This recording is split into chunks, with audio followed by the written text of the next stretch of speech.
신박한 MZ세대의 둘에 오신 것을 환영합니다. 서수님, 안우산입니다. 오늘은 2월 28일 타이완에서 아주 중요한 날이죠. 바로 1947년에 일어난 민중봉기 28 사건을 기념하는 평화기념일이에요. 라이친더 정통이 추모식에 참여하는 것은 물론 민간 차원에서도 다양한 행사가 열리고 있고요.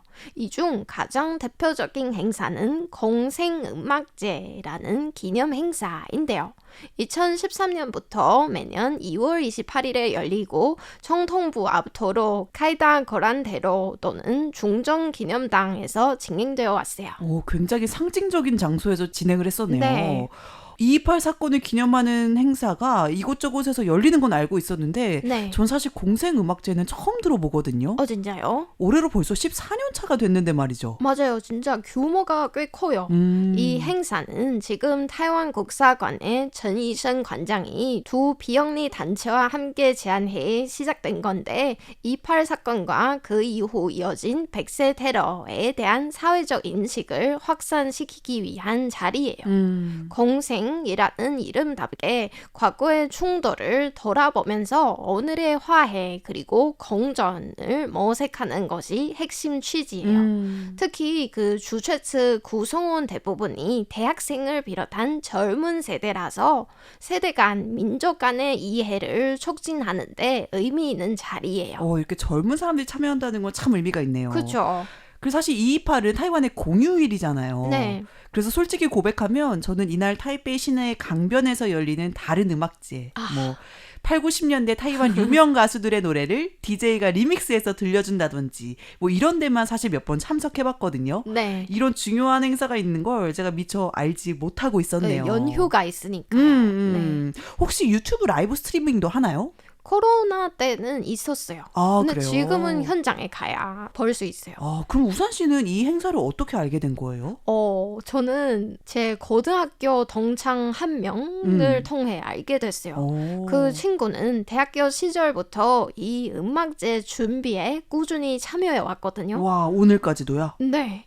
사실 그 입시 중심의 교육 시스템 속에서 타이완 역사는 종종 시험 범위의 일부로만 다뤄지고 그 안에 담긴 다원성 그리고 복잡성은 충분히 조명되지 않은 것 같아요. 우산 씨가 공부했을 때에도? 네, 아마 지금도 그럴지 않을까? 그런 생각이 들었어요. 그래서 뜻을 같이 한 젊은이들이 이런 자리를 직접 만들어 보자고 나선 거죠. 와, 멋있다. 네, 아까 말씀하신 것처럼 올해로 14회째를 맞아서 이미 타이완에서 최대 규모의 28 기념 행사로 자리 잡았어요. 솔직히 말하면 요즘 청년들은 자기 앞가림하기 바빠서 이런 사회적인 일엔 잘 참여하지 않잖아요. 네. 그렇게 생각해보면 우산시 고등학교 동창은 정말 뜻이 있는 멋진 청년이네요. 맞아요. 진짜 멋진 분이에요. 그리고 솔직히 저도 학창 시절에는 타이완 역사에 큰 관심이 없었거든요. 중국사 또는 세계사에 비해서 상대적으로 짧고 서사도 크지 않게 느껴졌던 것 같아요. 맞아요. 사실 규모로 따지자면 그렇죠. 중국사는 워낙 방대하니까. 맞아요. 무슨 황제도 있고 무슨 황후도 있고 맞아요. 너무 멋졌어요. 그런데 대학에 들어가 다양한 자료 그리고 문학, 예술 작품을 접하면서 점점 생각이 바뀌었어요. 그래서 만약 학창 시절 때 이런 행사를 접할 수 있었다면 훨씬 일찍부터 관심을 갖게 되지 않았을까 싶어요. 교실보다 훨씬 생생한 교육의 현장이니까요. 그럼요. 그렇다면 228과 관련된 이 타이완의 역사가 음악제 속에서 실제로 어떻게 대중들한테 전달되는지가 전 상당히 궁금한데 네. 우산 씨 이야기를 듣고 비슷할 것 같은 한국의 사례를 들어보면 그 돌아가신 고 노무현 대통령을 네. 기리는 한 재단에서 매년 8월 30일에 대통령을 추모하는 뜻에서 봉화음악회라는 걸 열어요. 대중적으로 유명한 아이돌 이런 사람들이 아니라 인디씬에 있는 밴드나 네네. 전통음악에 기반을 둔 뮤지션들이 참여해서 음악적으로도 상당히 흥미로워요. 물론 이 사례는 국가 공휴일로 지정된 타이완의 228 사건과 같은 이런 범국민적인 행사는 아니지만 뭔가 특정한 역사적 사건에 대해서 기리고 또 추모하면서 기억하는 차원에서 매년 음악회를 연다는 취지는 굉장히 유사한 것 같아요. 완전 비슷한 느낌이에요. 네, 이 공생음악제에 초청된 가수도 대부분 인디씬에서 활약하는 뮤지션이에요. 이 자리를 통해서 대중적 인지도를 얻은 가수도 꽤 많다고 해요. 좋네요. 한편으로도 역사의 요소가 들어가 있어서 상어 음악이나 인디 음악과는 다른 무대를 제공하잖아요. 그렇죠. 성격이 완전 다르죠. 그래서 뮤지션에게는 더욱 특별한 무대가 아닐까 싶어요.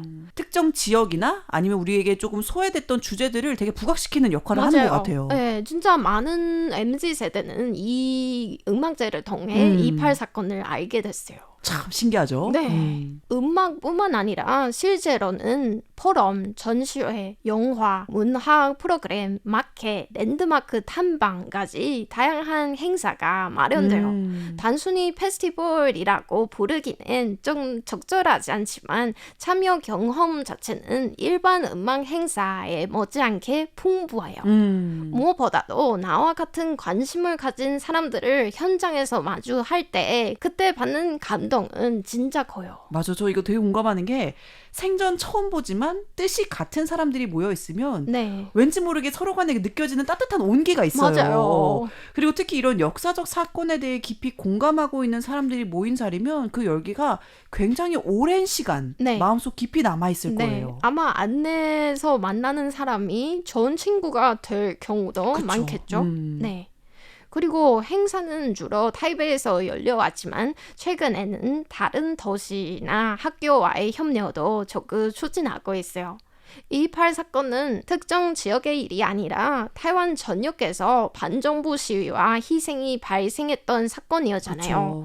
여기에 계엄령 이후 이어진 백세 테러까지 포함하면 외담섬 지역도 빠질 수 없어요. 와, 외딴섬에까지요? 네. 그 저희가 예전에 찐먼에서 취재했을 때 현지 학생이 찐먼의 백세 테러 이야기를 꺼내잖아요. 맞네요. 이런 지역 간 기억의 연결도 앞으로 더 중요한 과제가 될 것 같아요. 맞아요. 정말 중요한 지적인 게 228 같이 범국가적인 사건을 기리는 행사가 타이베이에서만 벌어지는 건 사실 좀 아쉬워요. 그렇죠. 지금까지 총통부나 중정기념당 같이 타이베이를 대표하는 주요 장소에서 열렸다면 앞으로는 다른 지역과의 협업과 연결을 주최 측에서도 저는 분명히 고려하고 있으리라 생각해요. 네, 그렇으면 좋겠어요. 228 사건은 해마다 기념되고 있지만 여전히 왜 80년 전 일을 계속 이야기하느냐 이런 목소리가 여전히 있어요. 그렇군요. 네, 심지어 228 연휴 이벤트, 228 세일 같은 마케팅 문구를 볼 때도 적지 않은데요.